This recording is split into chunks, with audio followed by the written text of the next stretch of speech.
POCSO act के अंदर आप किसी भी पुलिस स्टेशन में जाकर क्राइम को रिपोर्ट कर सकते हैं।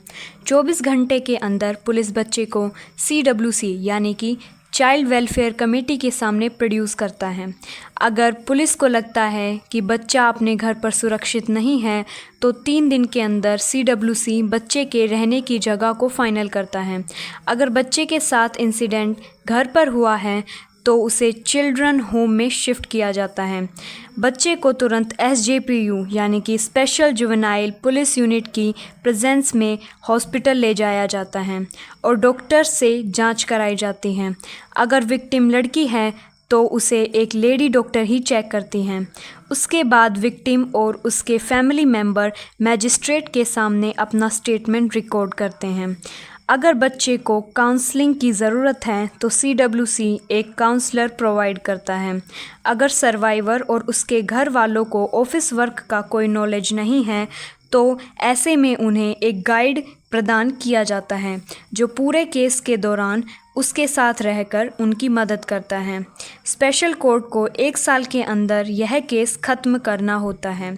अगर बच्चे को एक्सप्रेस करने में कोई दिक्कत आती है तो उसे एक स्पेशल एजुकेटर या फिर ट्रांसलेटर प्रोवाइड किया जाता है।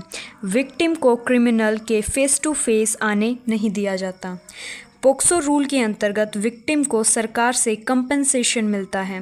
विक्टिम का केस सरकार द्वारा नियुक्त स्पेशल पुलिस प्रोसिक्यूटर द्वारा लड़ा जाता है। रिपोर्ट करे दिए गए नंबर पर चाइल्ड हेल्पलाइन 1098।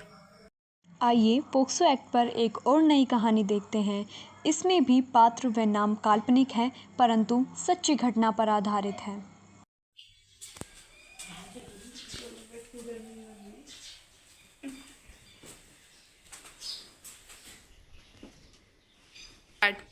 बोल बेटा। A for apple, B for ball, C for cat, D for E. कौन है? आ जाओ। अब क्या करने आए हो तुम यहाँ? मुझे माफ कर दो। किस चीज की माफी मांग रहे हो? मुझे मेरी बेटी वापस कर दो। अब याद आई है तुम्हें बेटी की? इसकी दादी बीमार है, वो इसे बुला रही है, इसे भेज दो।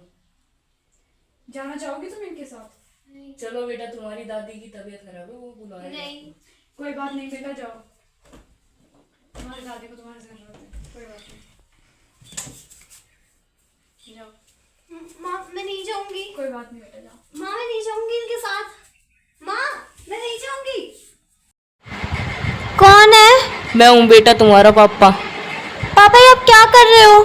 कुछ नहीं होता बेटा, मैं तुम्हारा पापा हूँ। नहीं आप गलत कर रहे हो, मुझे अच्छा नहीं लग रहा बिल्कुल भी।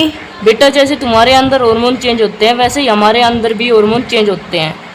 नहीं नहीं पापा, आप ये आप क्या कर रहे हो? आप क्यों कर रहे हो? पापा पापा क्या कर रहे हो आप? पापा क्या कर रहे हो आप? दादी बचाओ, दादी। मैं मेरी माँ के साथ रहती थी। मेरी माँ और मेरे पिता दोनों अलग रहते थे, उनके बीच में झगड़ा हो रहा था इस वजह से। और एक दिन मेरे पिता आए, मुझे अपने साथ ले गए। उन्होंने कहा कि मेरी दादी की तबीयत ख़राब है। मैं उनके साथ चली गई। एक दिन मैं अकेली सो रही थी कमरे के अंदर, तब मेरे पिता आए और मुझे गलत तरीके से छूने लग गए। मैंने उनको रोका, मैंने उनसे कहा कि नहीं, ये सब आप जो कर रहे हैं ये गलत है, लेकिन वो नहीं माने। मैं चिल्लाई, मैंने अपनी दादी को आवाज़ लगाई, मैंने बहुत कहा। मैं भागकर मेरी दादी के पास चली गई, लेकिन जब मैंने मेरी दादी से सारी बातें बताई तो उन्होंने मेरे पिता की तरफदारी की। मैंने मेरी माँ से सारी बातें बताई। मेरी माँ मुझे अपने साथ थाने में लेकर गई। ऊपर पंखा चलता है, नीचे बेटी सोती है। मुझे 3 दिन तक सोते सोते आँख खुली कि अचानक कैसे नींद उड़ी। चुपके से एक हाथ आया, अचानक किसी ने सीना दबाया। समझकर सपना करवट बदल ली, फिर किसी ने कमर पकड़ ली।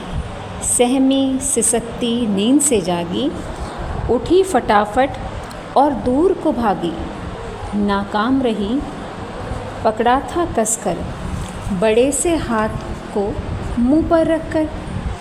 चिल्लाई तो सीना काट दूंगा, बताया किसी को तो मार दूंगा। घर के छोटे राजा की आवाज़ थी उसके पापा की।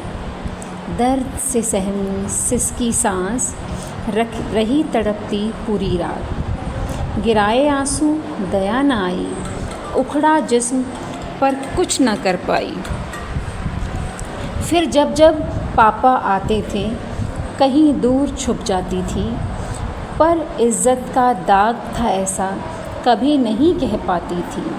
आज वो एक लड़की से आनी, अनकही उसकी कहानी, किस्सा कैसे सबको बताती है, जब याद करके सहम वो जाती है। दिखाती सीने के घाव गहरे तो उसी की इज़्ज़त उछल जाती।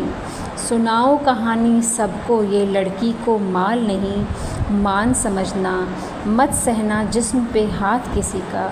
सुन तू अपना ख्याल रखना, सुन तू अपना ख्याल रखना। आइए पोक्सो एक्ट पर एक और नई कहानी देखते हैं। इसमें भी पात्र व नाम काल्पनिक है परंतु सच्ची घटना पर आधारित है।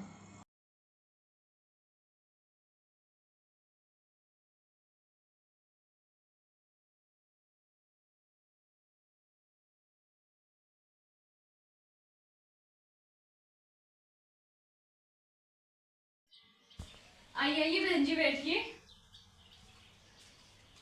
और बेटा क्या हाल? मैं तो ठीक हूँ, आप बताइए। मौसा जी भी आए? मेरे लिए चॉकलेट नहीं लाए? यहाँ पे देंगे या फिर बाथरूम में? ये क्या बात कर रहे हो आप? आपको याद नहीं है? मैं याद दिलाती हूँ। जब मैं 9 साल की थी, मेरे मुंह पर हाथ रख के मेरा मुंह दबा देते थे। मैं रोती थी, पिलकती थी, चीखती थी, लेकिन उस हाथ की वजह से मेरी आवाज कोई नहीं सुन पाता था। ये क्या बात कर रही हो तुम? इनके आगे ऐसे नहीं बोलना है। आपको कुछ कह रहे हो मम्मी जी? उस समय मैं कितना दर्द में थी। मैं हर समय रोती थी, चीखती थी, चिल्लाती थी, लेकिन उस हाथ की वजह से मेरी आवाज कोई नहीं सुन पाता था। ये क्या बकवास कर रही है? इसे बोलने का नहीं पता? Shut up!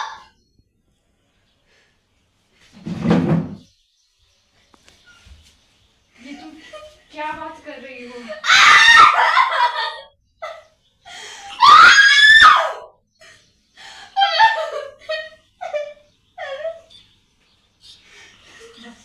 बस बेटा बैठ जाओ। ऐसे नहीं करते।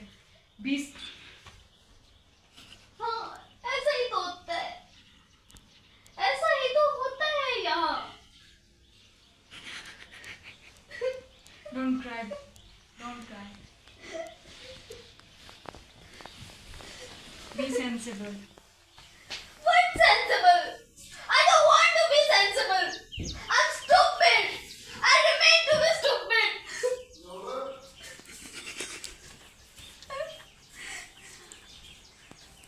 कहते हैं कि जब लड़कियां घर से बाहर जाती है तो उनसे कहा जाता है कि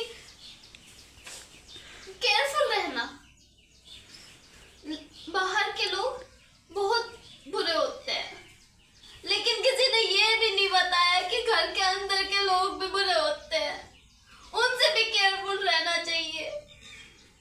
चुप हो जाओ, ऐसे नहीं करते। चुप हो जाओ।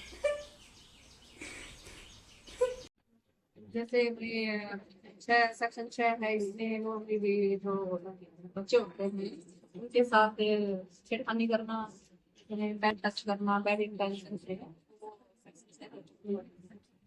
छोटे बच्चे के साथ सेक्सुअल इंटरकोर्स हुआ है, क्या होती है उसके साथ जैसे रेप वगैरह का ठीक होता है, उसमें फिर सेक्स इंचार्ज उसकी करती है और इसमें कम से कम 20 साल तक की सजा होती है। और अपने पोक्सो के मामले में पोक्सो के मामलों में ये है कि कहीं भी समझौते का या राजीनामे का दायरा नहीं है।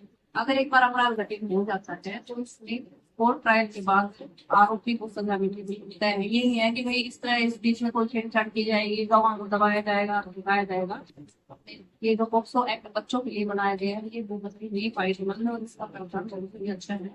ताकि भी बच्चों में किसी भी प्रकार की असुरक्षा की भावना ना रहे और वो पूरी तरीके से करने के पास सुप्रीम कोर्ट और हाई कोर्ट में ये पेटिशन वगैरह लगती रहती है, और जो भी अपने यहाँ संविधान और जिन्होंने पॉक्सो एक्ट लागू किया था उस समय पर सुप्रीम कोर्ट भी अपनी नई गाइडलाइन जारी करती, इसमें सुधार की आवश्यकता होती है, तो समय समय पर होती रहती है। जो भी है कानून हाई कोर्ट में, सुप्रीम कोर्ट में होती रहती है समय समय पर। और ये जो महिला आयोग वगैरह है, ये समय समय पर अपनी जो समस्याएं सामने आ रही है उनके हिसाब से नए अमेंडमेंट होते रहते हैं कानून।